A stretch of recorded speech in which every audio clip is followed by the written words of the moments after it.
Счастье потерянной жизни. Кто потеряет душу свою ради меня и Евангелия, тот сбережет ее. Марка 8:35.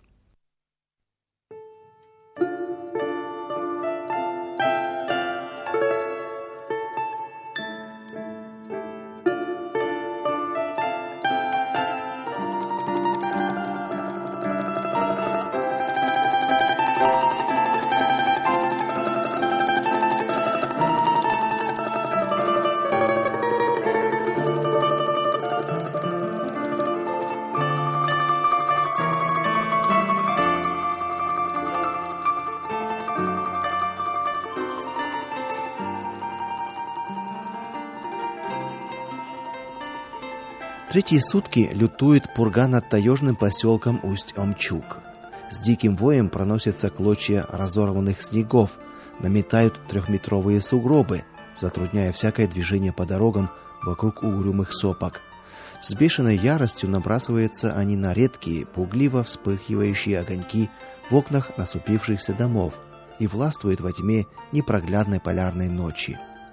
Будто соперничая со злобным завыванием пурги, волнами накатывается слабое урчание локомобиля электростанции. Да порой сноп разбросанных из трубы машины и мгновенно гаснущих искр напоминает о жалком подобии жизни в этом краю. О том же, что вытворяет пурга за поселком в пойме реки Детри, лучше не думать. Неукротима лютость природы в глухую зимнюю пору. И в такой неурочный час, когда все живое замерло в торжествующем шабаше разгулявшейся пурги, из крайнего дома, с натугой выдавив дверь и сразу же захлебнувшись от плотной ветряной струи, вывалился наружу Павел Владыкин.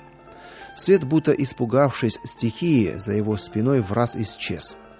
Облитые телогрейкой плечи молодого человека уперлись в звенящую жесть снежного вихря, а ноги, обутые в высокие валенки и обтянутые ватными штанами, с трудом входили в упругий сугроб. «Теперь посмотрим», — чуть усмехнувшись и нисколько не оробев от такой встречи, прошептал Павел Владыкин. Он оглянулся. Снежная пыль колобродила вокруг дома, и едва заметная тропка, обозначенная колышками с натянутой веревкой, уходила за угол, который не спасал от ветра. Затишья не было и там. И все же Павел решительно двинулся в путь, не сгоняя улыбку с опаленного ветром лица, на котором нелегкий жизненный путь успел проложить свои отметины и зарубки, то в виде морщин, то в виде наметившихся под глазами мешков. Тот, кому удалось бы рассмотреть его облик в этой круговерти, полностью отметил бы и высокий лоб, и тонкий нос с горбинкой, и сжатые губы, выражающие характер недюжинной личности. Но главная печать духовности, чистоты и внутренней гармонии, лежащую на лице человека, рискнувшего покинуть в такую ночь уют теплого дома. Возможно, что тот, кому довелось бы стать свидетелем этого поступка, кому удалось бы рассмотреть отчаянного путника в деталях, задал бы самому себе вопрос: что же побудило этого молодого человека окунуться во мрак воюющей ночи полярной? Какая нужда выгнала его из дома? Что ожидало его там, в немыслимой схватке пурги и ночи, вольно разметавшейся в пойме реки, куда и направился Павел? На все эти вопросы последовал бы до странности и краткий, и удивительно емкий ответ – молитва. Искренне постоянное влечение к молитвенному общению с Богом не видело преграды ни во времени, ни в состоянии природы. По давно установившейся привычке, а к тому моменту Павлу минуло 32 года, из которых значительная часть, как станет известно из дальнейшего повествования, была истрачена на поиски Бога. Он стремился в уединенное и только ему известное место, где его ожидало сладостное общение с Богом. Сопровождаемый воем пурги и прорвавшимися сквозь тьму робкими пучками искр, Павел дошел до кустарника. Наметенный за ночь сугроб у коряги пришлось обогнуть, чтобы окончательно не сбиться с кратчайшего пути. Скатился вниз, отряхнулся, поворотил налево и, о чудо, из мрака бесноватости и зла ступил под защиту невысокого угора. Белый снег лежал тут ровными волнами, осиротевшая березка едва-едва смела выглянуть на грохочущий ветром косогор. Сюда же чуть доносились звуки свирепой стихии. Господи, в изумлении прошептал Павел. И в лютую пургу ты в силах устроить укромную беседку. Слава тебе, Господи. Он повернулся к подножию березки, чтобы пасть на колени.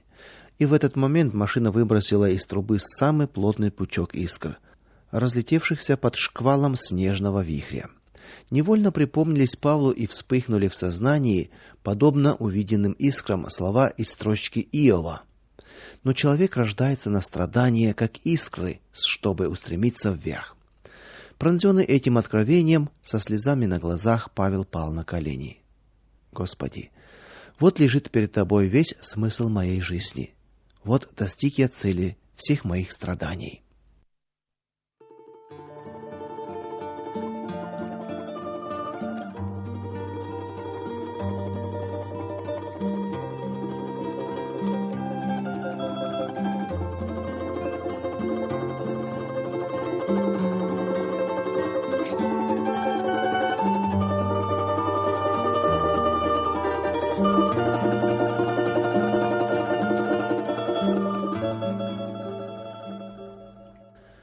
За добрый век своего существования род Владыкиных нажил среди других семей села Еголаева славу перекати поля.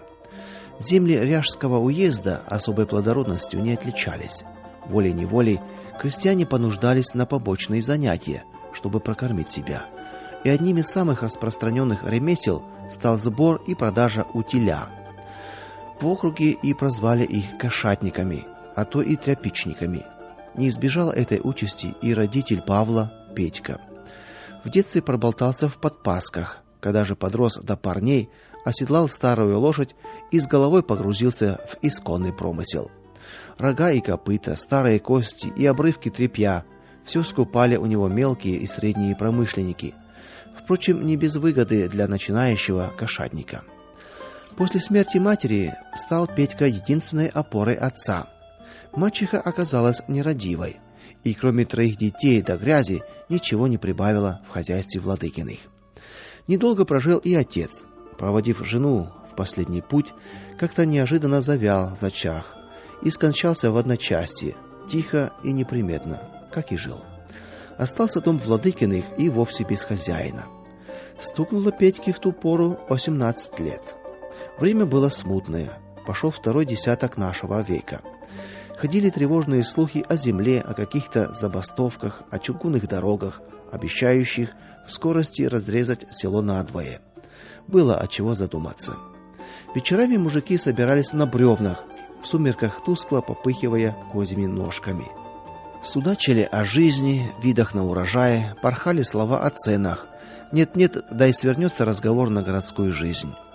Там, мол, и то, и другое, завод и работа, чай тебе, и в трактирах кое-что покрепче. Хоть Петьке и не по годам было встревать в мужицкие разговоры, но присаживаться на бревна любил, как и слушать нескончаемые разговоры о житье-бытие. Иногда удавалось и словечко дельное вставить, за чудо удостаивался благосклонного кивка очередного рассказчика. В душе оседая, разговоры эти крепко вязались с тем, что видел Петька в своих длительных поездках по людям. А видел он и нужду, и тяжбу, видел богатеев и купцов, видел, что деревенская жизнь требует упорного труда, чему сам особенно не радел. Сказались ли тут вековые привычки к перемене мест, либо манящие картинки привольной городской жизни? Но случилось так, что все чаще и чаще стал подумывать Петька о соблазне покинуть деревню. Была и еще одна причина, побуждавшая к этому. Как всякий деревенский парень стремится к верховенству и одолевает эти вершины показом ли недюжинной силы, сноровки в работе, а то и кумачевой рубахой да новыми портками, так ладился верховоды и Петька. Средством же для достижения такой цели имел одно – старенькую гармошку. До утра, бывало, рыдала она на заваленках, но все ж не сравнить ее с голосом баяна. А заиметь баян и перейти во мнениях односельчан из гармонистов в баянисты Петьке хотелось очень. Вот эти 2 причины и привели к тому наставшему дню, когда Петька решительно распряг свою клячу, хлопнул ее по холке, отгоняя прочь, и толкнул дверь в избу. «Собирай, маманя, узел, ухожу я от вас». Мачеха всплеснула руками. Как не ленива была, а все ж ухватила. Вот она, горюшка-то, подобралась под самое сердце. Бухнулась в ноги, заголосила: "Что ж ты надумал, парень? С ума что ли сошел? Да что ж делать-то я буду с этими сопляками? Да ты ж погляди на этих малявок". Мачеха голосила, раскинувшись на единственной и грязной кровати, а Петька перевел взгляд на 3 копны нечесанных ребячьих волос. Молнией промелькнула картина собственного детства. Цыпки на ногах, работа до пота на торфяных нарезках, шумные вечерки в прокуренных избах. "Ты, маманя, не стани", попытался унять парень мачеху. "Будет уж мне болтаться без толку, нужду и вшей кормить. Чё не заработаешь, все ты прогудишь. Эту детвору кормишь, а им уж по 15. В их годы я в подпасках ходил, хлеб в семью добывал. Да не голоси ты, таких хворых, как ты, у нас полдеревни, а ничего, по миру никто не ходит. И то, акстись, маманя, на таком, как у нас, хозяйстве дед 10 душ вырастил, да еще по 4 избы сыновьям поставил. А ты голосишь от бедности. Хватит, поди уж пора и заумбраться". Мачеха смолкла, лениво затеребила скомканную косу, шмыгнула носом. "Дык что же брать-то чего будешь? А кроме картуза отцовского да старой гармонии, что тут брать?" Мачеха буркнула: "Хлеба-то возьми, краюху". С палати полезли нечесанные, замурзанные дети, жадно проводили глазами горбушку хлеба, которую Петька сунул в котомку. Он перехватил взгляд, и сердце сжалось от щемящей боли. Вернул на столешницу. Уж далеко на окраине села рванула рыдающая гармонь, личинушку. Долго стоял на станции Козловский поезд. За то время Петька успел перезнакомиться со всеми в вагоне, узнать, куда едут и зачем, рассказать про свои думки. К тому же хватило времени спроварить кипятку для бабы с плачущими детьми. Ехала в Острог к мужику. В вагоне едко пахло дегтем, людским потом, новыми лаптями. Чадил огарок сальной свечи. К вечеру захрапели, засипели носами искатели лучшей жизни. Петька вышел в тамбур. Глядел на овраги и леса, прислушивался к комариному посвистыванию локомотива, а самого неотступно сверлила мысль: правильно ли он поступил, не наломал ли дров сгоряча. Будь хоть какой-нибудь советчик у Петьки, выложил бы все как на духу. Однако же никого не было рядом, а воззвать к Богу, обратиться к нему с молитвой Петька не догадался. Значит так, подытожил свои мысли Петька, возвращаясь в вагон. Отрублю как топором прошлое, а там будь что будет. Москва приняла Петьку просто. Хозяин мельницы, к которому сунулся Петька, лишь мельком оглядел деревенского парнишку. Вид понравился. Тем же вечером ему дали место в полуподвале, где таких же, как он, было 4. Новая жизнь встретила Петьку запахом щей, водочным перегаром и простотой отношений. Значит так, не глядя на нового наймита, лениво процедила жена хозяина: "Вот тебе, голубчик, кровать, а матрац, коль захочешь, сам перебьешь. Солома на дворе. За койку энту да за харчи станешь по 20 целковых мне платить. За месяц знамо. Меня звать Матрёной, а тебя как дразнят-то?" Петька назвался и бросил котомку на указанное ему место. Матрёна, обиженная невниманием, слегка пошевелила шеей. "У меня шляться допоздна, горланить песни да приводить кого зря. Ни-ни. Голодный да немытый у меня не будешь. Ну и по-господски не накормлю. Живи с Богом, как все". Обмахнув тучное тело крестом перед угодником, хозяйка выкатилась восвояси. Для Петра же началась новая жизнь. Товарищи встретили его без затей, протянули стакан с недопитой водкой, положили огурец. Петька попробовал было отказаться, да куда там. Через полчаса захмелевший парень уже растягивал меха своей двухрядки. На музыку сбежались остальные жильцы. Не так просто оказалось бывшему деревенскому парню вписаться в условия новой городской жизни. Работа на мельнице скоро показалась чересчур пыльной. К вечеру одуревал от шума жерновов. К тому же из-за небрежности прихватило элеваторным ковшом и указательный палец. Он так и остался навсегда уродцем. Достатка тоже не было. Все, что зарабатывал, уходило на кормежку да ночлег. Словом, рассчитался Петька и покинул слободку с червонцем в кармане. Зато приобрел тут мастерство шулера-картежника, да и глупое ухарство, так и прущее из него молодого, полного жажды жизни, ощущений существа.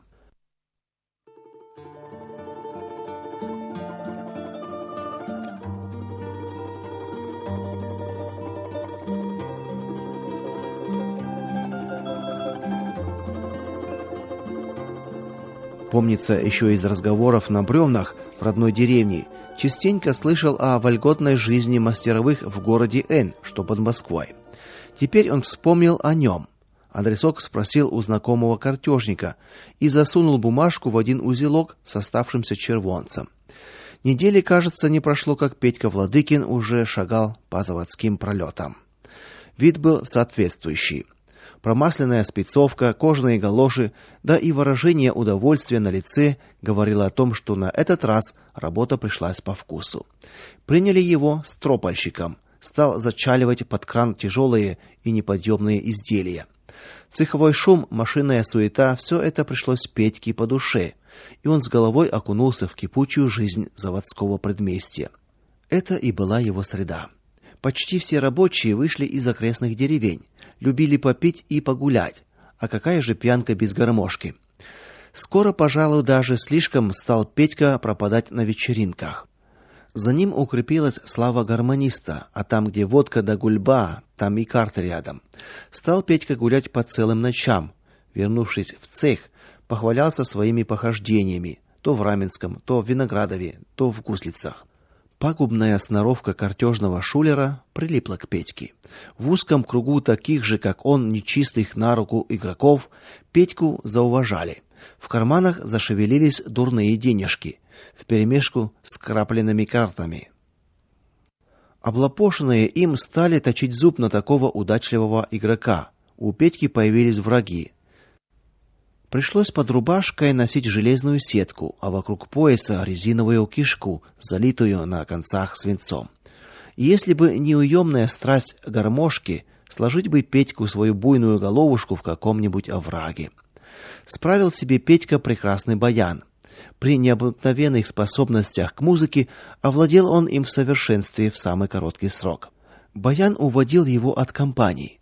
Бывало, спрячется в укромном месте и без устали перебирает пальцами кнопки инструмента. Как услышит игру опытного баяниста, станет как вкопанный. Пока все не прослушает, с места не двинется. Дома обязательно повторит, а то и новый выверт придумает. Казалось бы, хорошо, одумался парень. Но где там? Стали наперебой звать на свадьбы да посиделки. Теперь уже как опытного баяниста. Старики на заводе корили Петьку, пеняли его. Пропадешь ведь ты, парень, не очнешься, как сопьешься, спутаешься с нечистою, погибнет твоя молодая жизнь. А что же делать-то? Нехотя цедил сквозь зубы Петька. Кто это что? Жениться тебе надо, парень. Девок вокруг тебя вьется уйма. Вот и выбирай по душе. Пора уж остепениться. Петька лишь отмахивался. Сам видел хороводы девчат, но чтоб по душе пришлась, такого тут не случалось. Вот дома, в деревне. Как-то из починок соседней деревни заглянула к нему тетка Катерина. То да сё всплыло в разговоре, что сватаются к одной из ее девок хорошие люди. Но тетка не указала, кто именно из ее дочерей поспешает к венцу. Обмолвилась только, что решать все будут на Вознесение, а там и свадьбу сыграют. Вот только когда Петька призадумался. Двух девок растила Катерина, Полю да Лушку. Поля вроде бы жениха сыскала, а вот Лушка... От одного воспоминания сладко заныло сердце. Вспомнилась и вечерка в их доме, встреча у родника, в вершках, сумерки, нежный взгляд. Вспомнилось и другое, неудавшийся разговор со старшим братом Лушки, Федором. Тот наотрез отказался принимать сватов. А причина была одна — непутевая разгульная жизнь Петьки. Сам подумай, Петька, на что она тебе нужна? Луша девка скромная, тихая, домовитая, а тебе нужна баба городская, разбитная, да еще такая, чтобы удержать тебя сумела. Не, Петька, не отдаст мать за тебя Лушку. Да и вправду сказать, не тобой занята Лушкина голова. Петька чуть не задохнулся. Кем же? Потом поостыл малость. Честно признаться, ведь он и впрямь оторви да брось. Федор гнул свое, опять соль на старые раны. Терпел Петька, а в ночь под воскресенье не выдержал. Вскочил с постели, оделся наспех и споро зашагал в починки. 25 верст одним духом отмахал пешком, пока не услышал благовест. Звонили к заутренней. Малость передохнув в лесочке, отер мокрое лицо и направился к крайней избе. Последние дни Луша ходила сама не своя. Обиднее всего было то, что никак не могла собраться с мыслями. Как ей жить дальше, какое решение принять? Все рассыпалось в голове. То и дело приходил на ум сват с четвертью самогона в руках, смятая скатерть на столе, от тяжелых рук красного как свекла жениха ее, Егорки. Раз только взглянула на него, думала украдкой, а нет, сам ловит ее взгляды. Как перехлестнулись, так и душа обмерла, будто провалилась, поскользнувшись на грязном комье. Надолго запомнила эти серые глаза под рыжим, копной наброшенным чубом. Выскочит Лушка в сени или подаст чего к столу, так и чувствует за спиной самодовольное постреливание глазок. Сватовство длилось долго и шумливо, однако же всем на удивление кончилось пока ничем. Катерина только и сказала, что окончательно решит на Вознесение. Сватья этим не огорчилась. На пороге кто-то буркнул из них: "Никуда девка не денется". Жених пропел женским голосом: "Ничего, Бог даст, породнимся". Вот и мыкалась нынче Лушка по избе, ожидая, чего же ей пошлет Бог в праздник Вознесения.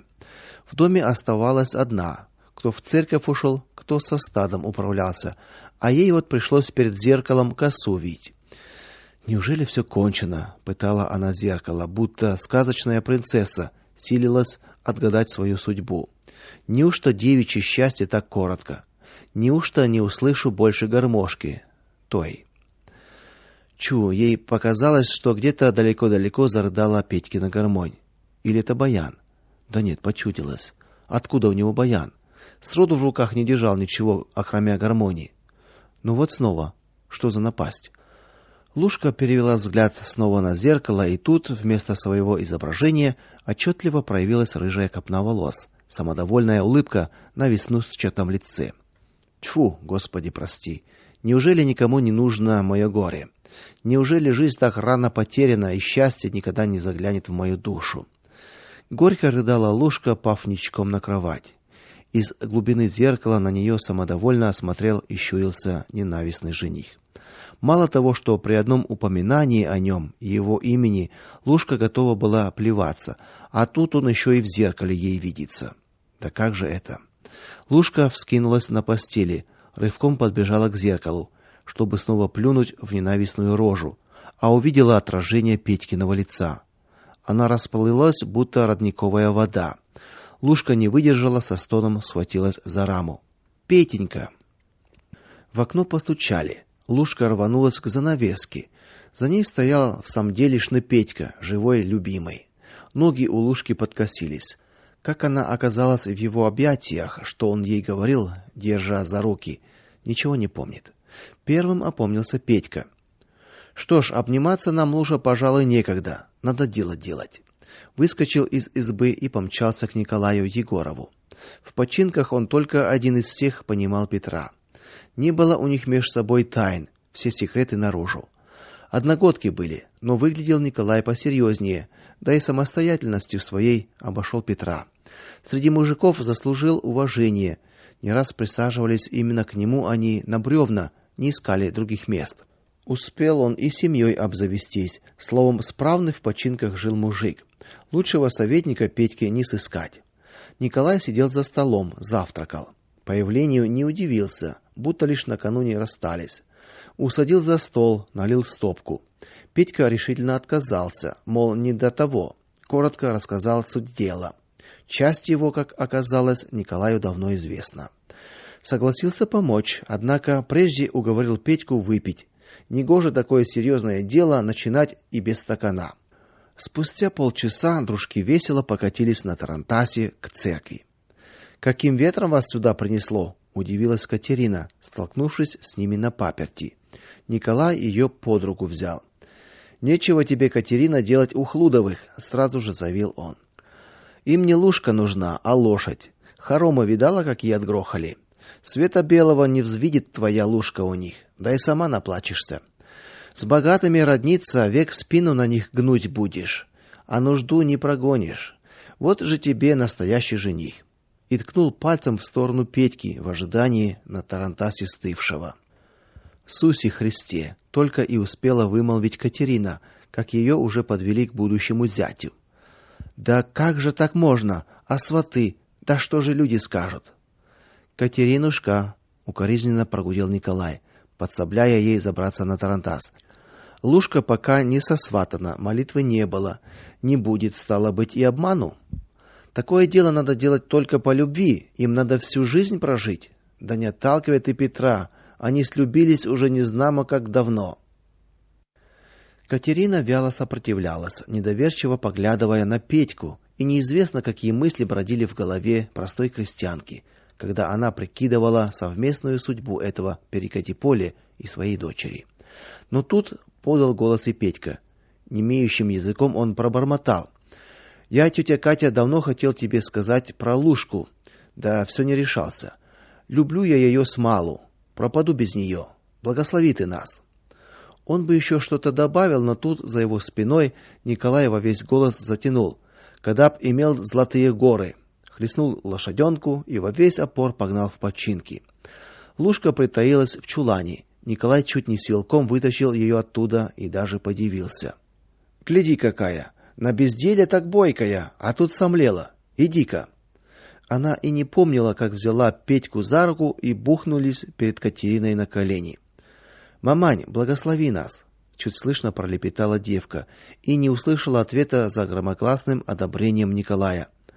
"Благословляй, Катеринушка, до свадьбу играть будем". "Погодь, больно споры ты. Не шутка замуж девку отдавать, как бы жизнь не потерять". Она поворотилась к образам, встала на колени, била земные поклоны, шептала слова молитвы, а в душе проходила борьба, будто какое предчувствие не пускало мать на скорое благословение. Долго стояла, закрыв лицо руками.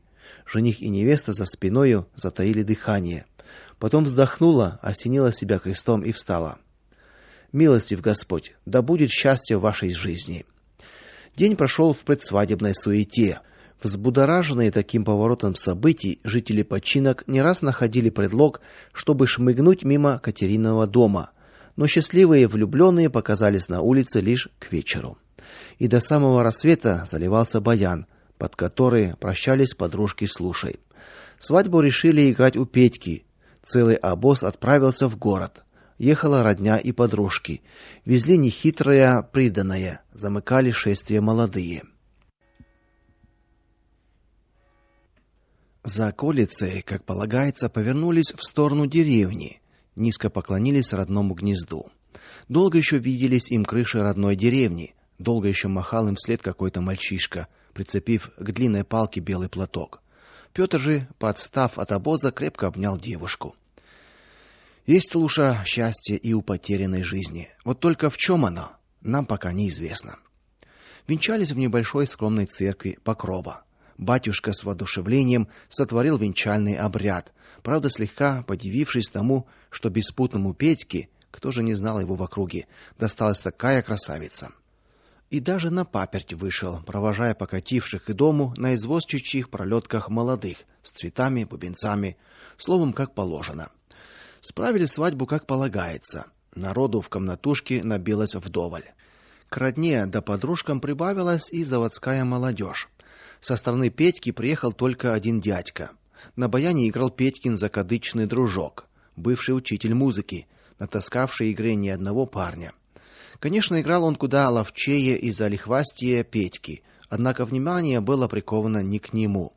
Все восхищались невестой, шепотом хвалили статную осанку, отмечали красоту темных очей, над которыми вразлет расходились густые изогнутые брови. И никому в голову не приходило, что стукнуло в ту пору Лушке едва только 16 лет. Как водится, вдоволь натанцевавшись, на следующий день посидели с родными, и жизнь стала вливаться в привычное русло. Комнатушку обставили бедновато. Петькиного капитала и хватило-то на зингеровскую машинку, подарок к свадьбе. двуспальную кровать да шкаф с венскими стульями и десятилинейку, ярко осветившую в первый же вечер хоромы молодоженов. Впрочем, по правде, комнатушка и впрямь казалась Петьке хоромами. Что он видел в холостяцком-то житье?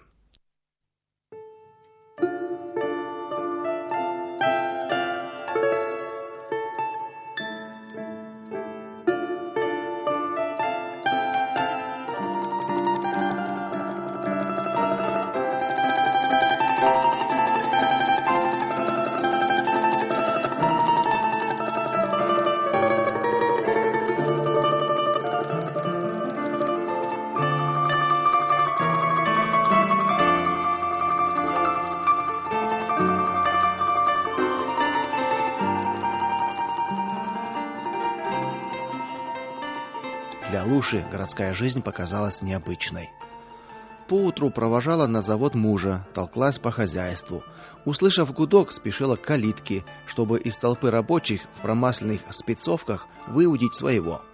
Под звонкий смех и шутки Петька заворачивал к дому, наспех перекусывал, чем угощала Луша, и уже тянулся к баяну. Первые недели жизни их проходили по гостям и вечеринкам. Тут Петька был король. Его баян не смолкал ни на минуту. Да и Луша плясала до упаду, отбоя не было от кавалеров. Все чаще и чаще после такого веселья Лушке приходилось тащить мужа чуть ли не волоком домой. Удержу не знал ни в веселье, ни в хмельном. И вскоре она заскучала по прежней починковской жизни, в которой остались и росные луга, и привычный уклад, и чистый воздух с манящими запахами парного молока, свежего хлеба. Надоел Петькин кутеж, голос баяна приелся, и они дожили до того дня, когда Лушка решительно встала у дверей поперек дороги. Хватит, Петька, кончай свои гулянки. Пора и про жизнь думать. Не век нам по гостям таскаться. Да и тяжелая я, тихо добавила она, отводя глаза в сторону. У Петьки опустились руки. Баян глухо рыкнул, стукнувшись о пол. Что ж, мелькнула мысль, отлетела моя молодость. Он повернул лицо Лушки к себе и тут только заметил, как потускнели ее глаза, как округлился некогда стройный стан, поникли плечи. Горестно и устало изогнулись кончики губ. Да где же та Лушка, что бегала к роднику? Где ее улыбка и где глаза?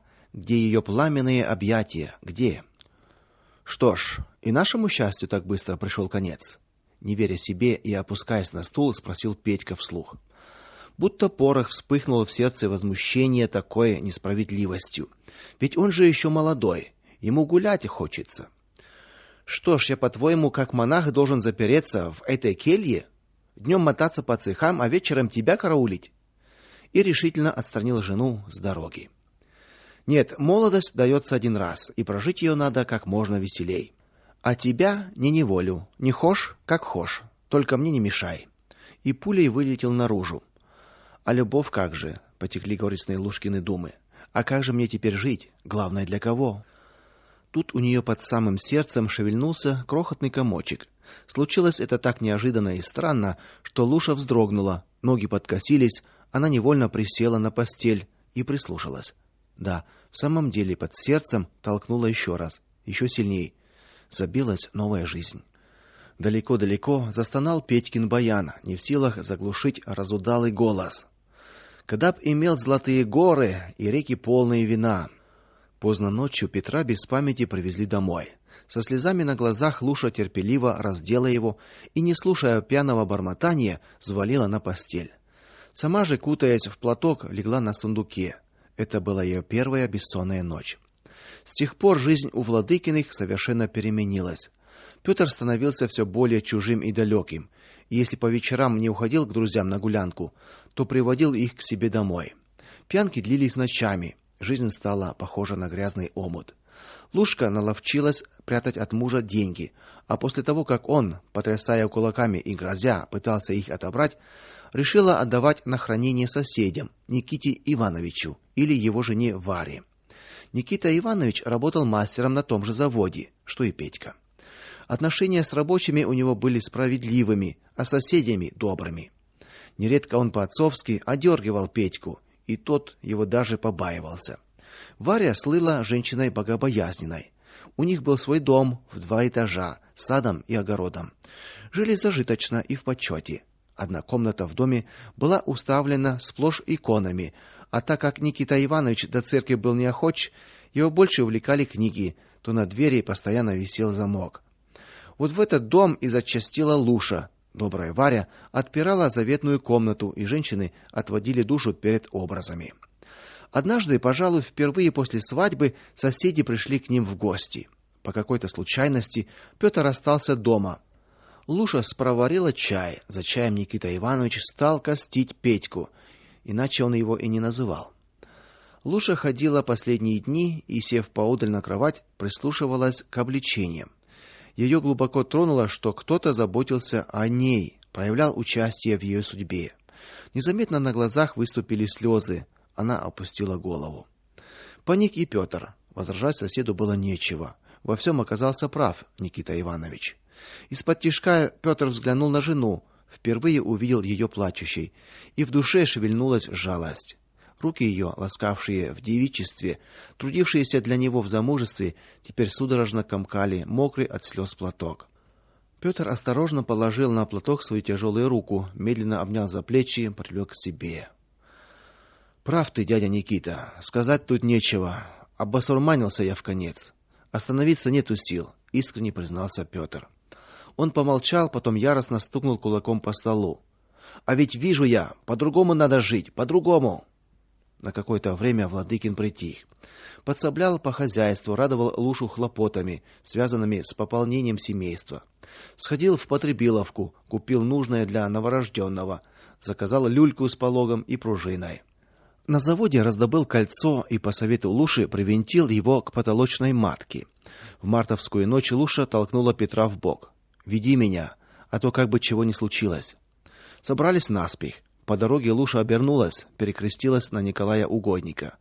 По ступенькам ее Петр сводил под руку, бережно вел по улице, прощаясь в приемном покое, нежно поцеловал. Через день сын. Горластый, кратко ответила сестра. Жонка слабая, неси харчи. Больше ничего не удалось узнать. Пришел с передачей, сына опять не показали. Так что увидел только на 6-й день, когда забирал жену из больницы. Сестра передала ему сверток, который он принял довольно неуклюже. Луша выглядела радостной и довольной, но слегка осунулась. На улице она сразу же уловила запах водки, слегка огорчилась. Опять не дождался. Так я же чуть-чуть для смелости. Сама посуди, сын ведь родился. По дороге стал рассказывать новости. Ребенок попискивал слегка. Луша наблюдала, как сверток у Петра норовит съехать куда-то под мышку. Как ни поправляла его, у дома он сполз окончательно, и под смех встречающих Луша перехватила драгоценную ношу в свои руки. Из починок приехала Катерина. На огонек заглянули соседи. Комната огласилась детским криком и пружинным скрипом раскрашенной люльки. Никиту Ивановича с Варей позвали в крестные и тут же решили, вопреки святцам, назвать сына Павлом. Крестили ребенка в заводской церкви, там оказалось проще. Да и батюшка был сговорчивее. Так и появился на свет Павел Владыкин.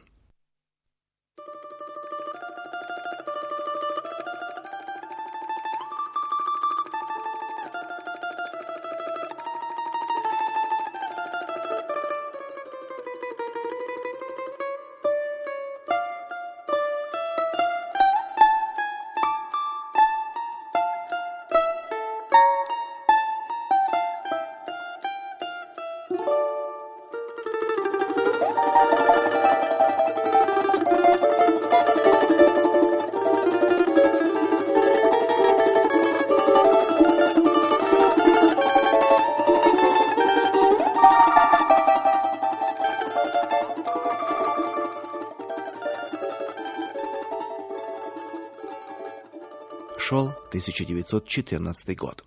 В народе ходили слухи о войне, о каких-то смутах.